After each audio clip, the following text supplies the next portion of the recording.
Hello friends, web education में आपका स्वागत है। हम मध्य प्रदेश जेल प्रहरी के प्रीवियस ईयर के क्वेश्चन पेपर सॉल्व कर रहे हैं और ये हिंदी का पार्ट है। हमने जीके का पार्ट कंप्लीट कर लिया है। तो चलिए स्टार्ट करते हैं आज का पहला प्रश्न। पहला प्रश्न है, उल्लास के लिए सही संधि विच्छेद को चुनिए। ठीक है, हमें यहाँ पे बताना है कि उल्लास का संधि विच्छेद क्या होगा। तो ये होगा ऑप्शन नंबर 2, उत प्लस लास। ठीक है, इसका आंसर हो जाएगा ऑप्शन नंबर 2, उत प्लस लास। अगला देखते हैं। अगला है क्वेश्चन नंबर 2। क्वेश्चन नंबर 2 है, तन मन धन का सामासिक विग्रह निम्न में से कौन सा है। ठीक है, हमें बताना है कि तन मन धन का सामासिक विग्रह क्या होगा। ठीक है, तो तन मन धन का सामासिक विग्रह होगा ऑप्शन नंबर फर्स्ट, तन मन और धन। ठीक है, इसका आंसर होगा तन मन और धन। और ये बताना है कि तन मन धन में कौन सा समास है। तो ये है द्वंद्व समास। ठीक है, द्वंद्व समास इसका आंसर हो जाएगा। अगला देखते हैं। अगला है क्वेश्चन नंबर 3। क्वेश्चन नंबर 3 है, नि उपसर्ग से बना शब्द निम्न में से कौन सा है। यहाँ पर हम देखेंगे कि जो ऑप्शंस दिए गए हैं इसमें से नि उपसर्ग किस शब्द में लगा हुआ है। ठीक है, तो इसका आंसर होगा ऑप्शन नंबर 3, निवारण। ठीक है, निवारण में नि उपसर्ग लगा हुआ है। अगला क्वेश्चन देखते हैं, क्वेश्चन नंबर 4। क्वेश्चन नंबर 4 है, अक्ल का दुश्मन मुहावरे का अर्थ निम्न विकल्पों में से कौन सा है। ठीक है, हमें बताना है कि अक्ल का दुश्मन जो मुहावरा है उसका अर्थ क्या होगा। तो ये होता है मूर्ख। ठीक है, इसका आंसर होगा ऑप्शन नंबर फर्स्ट, मूर्ख। ऑप्शन नंबर 3, मूर्ख। अगला देखते हैं। अगला है क्वेश्चन नंबर 5।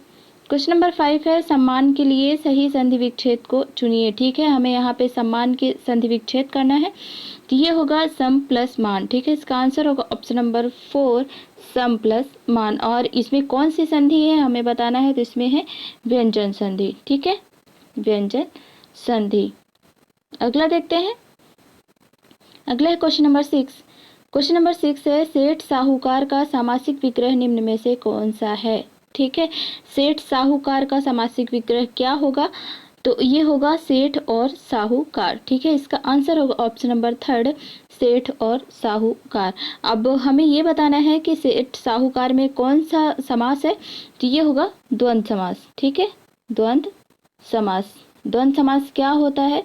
द्वंद्व समास वह होता है जिसमें युग्म या जोड़ा बन रहा हो। ठीक है, वह द्वंद्व समास का उदाहरण होता है। अगला देखते हैं क्वेश्चन नंबर 7। क्वेश्चन नंबर 7 है, महानता का शुद्ध रूप निम्न में से कौन सा है। ठीक है, तो महानता का शुद्ध रूप क्या है।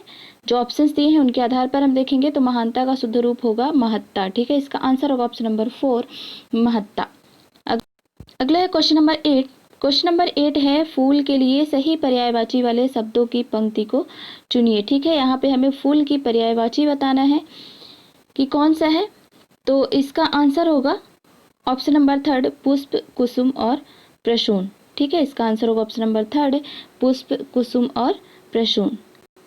अगला देखते हैं क्वेश्चन नंबर 9। क्वेश्चन नंबर 9 है, जिसका आकार न हो के लिए एक शब्द निम्न में से कौन सा है। यहाँ पे हमें एक शब्द में बताना है कि जिसका आकार ना हो उसे हम क्या कहेंगे। तो उसे हम कहेंगे निराकार। ठीक है, इसका आंसर होगा ऑप्शन नंबर 4, निराकार। आगे देखते हैं क्वेश्चन नंबर 10। क्वेश्चन नंबर 10 है, न्याय शास्त्र का ज्ञाता के लिए एक शब्द निम्न में से कौन सा है।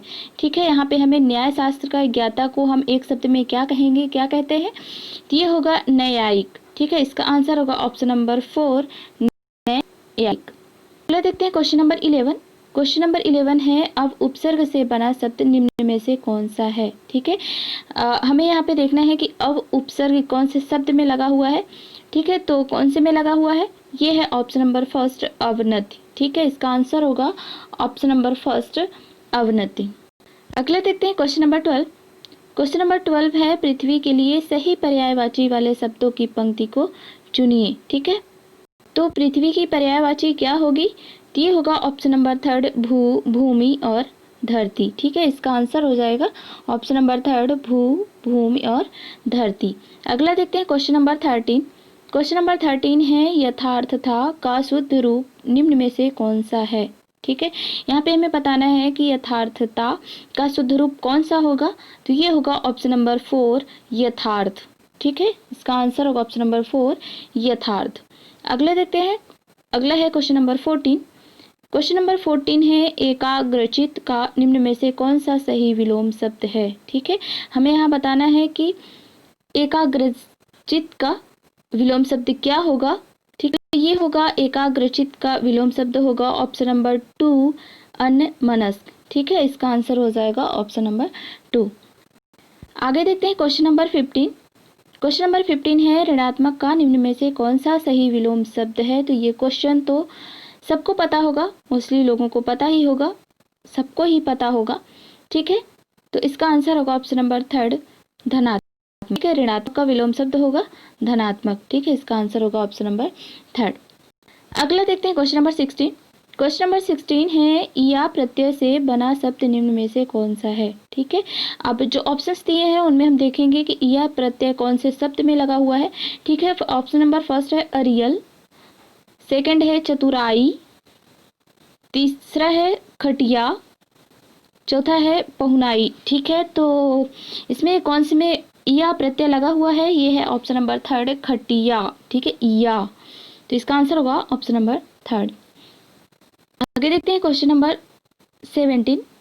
क्वेश्चन नंबर 17 है चरण धरत चिंता करत भावे नींद न सोर सुवर्ण को खोजत फिरत कवि व्यभिचारी चोर। ठीक है, इनमें से निम्न में से कौन सा अलंकार है। ठीक है, ये जो पंक्ति दी गई है इसमें कौन सा अलंकार है पूछा है, तो हमें फाइंड करना है कि कौन सा अलंकार है। तो इसका आंसर होगा ऑप्शन नंबर 2 श्लेष अलंकार। ठीक है, श्लेष अलंकार क्या होता है, ये होता है किसी एक शब्द के पंक्ति में किसी एक शब्द के कई अर्थ निकल रहे हों। ठीक है, तो वहाँ श्लेष अलंकार होता है। तो यहाँ पे सुवर्ण, ठीक है, इसके कई अर्थ निकल रहे हैं। जैसे यहाँ पे कवि के लिए सुवर्ण का मतलब है